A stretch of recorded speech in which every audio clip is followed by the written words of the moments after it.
BLM Kerala, Tamil Nadu, Pondicherry. അരനൂറ്റാണ്ടായി saint George കോട്ടയിൽ പ്രവർത്തിക്കുന്ന തമിഴ്നാട് മുഖ്യമന്ത്രിയുടെ ഓഫീസ് പുതിയ സ്ഥലത്തേക്ക് മാറ്റുന്നതിന്റെ ഭാഗമായി 11 കോടി രൂപ അനുവദിച്ചു. സെക്രട്ടേറിയറ്റ് സമുച്ചയത്തിലെ നാമക്കൽ കവിഞ്ഞാർ മാളികയുടെ 10ാം നിലയിലാണ് പുതിയ ഓഫീസ് ഒരുങ്ങുന്നത്.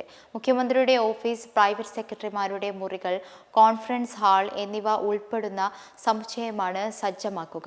പൊതുമരാമത്ത് വകുപ്പ് 3 മാസത്തിനുള്ളിൽ നിർമ്മാണ പ്രവർത്തനങ്ങൾ പൂർത്തിയാക്കുന്നതിനുള്ള നീക്കങ്ങൾ ആരംഭിച്ചു കഴിഞ്ഞിട്ടുണ്ട്.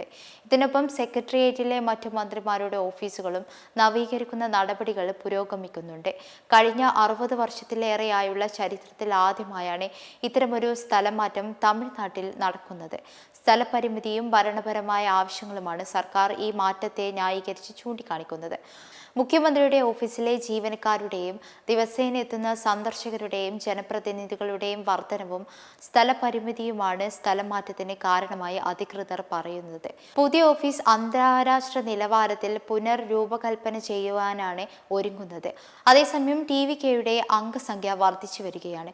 കഴിഞ്ഞ ദിവസം പ്രതിപക്ഷ പാർട്ടിയായ അണ്ണാ DMKയിൽ നിന്ന് 3 MPമാരും MLAമാരും ഉൾപ്പെടെ 1000-ലധികം പ്രവർത്തകരാണ് മുഖ്യമന്ത്രി C. ജോസഫ് വിജയ് നയിക്കുന്ന തമിഴക വെട്രി കഴകം പാർട്ടിയിൽ ചേർന്നത്.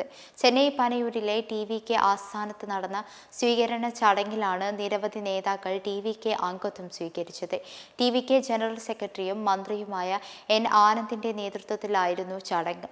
മുൻ ലോക്സഭാംഗം M. ഉദയകുമാർ, മുൻ MLAമാരായ KS. ശ്രീനിവാസൻ, GR. മാല എന്നിവരുൾപ്പെടെ നിരവധി പ്രമുഖരാണ് TVKയിൽ അംഗത്വം സ്വീകരിച്ചത്. ഇവർക്കൊപ്പം വിവിധ ജില്ലകളിൽ നിന്നുള്ള AIDMK ജില്ലാ പ്രാദേശിക ഭാരവാഹികളും ആയിരക്കണക്കിന് പ്രവർത്തകരും തങ്ങളുടെ ഭാഗമായതായാണ് TVK അറിയിച്ചത്. മെമ്പർമാരുടെ നിക്ഷേപങ്ങൾക്ക് ഉയർന്ന ലാഭവിഹിതം നൽകുന്ന കേന്ദ്ര സർക്കാർ സഹകരണ registered society Bharat Lajna multi state housing cooperative society limited.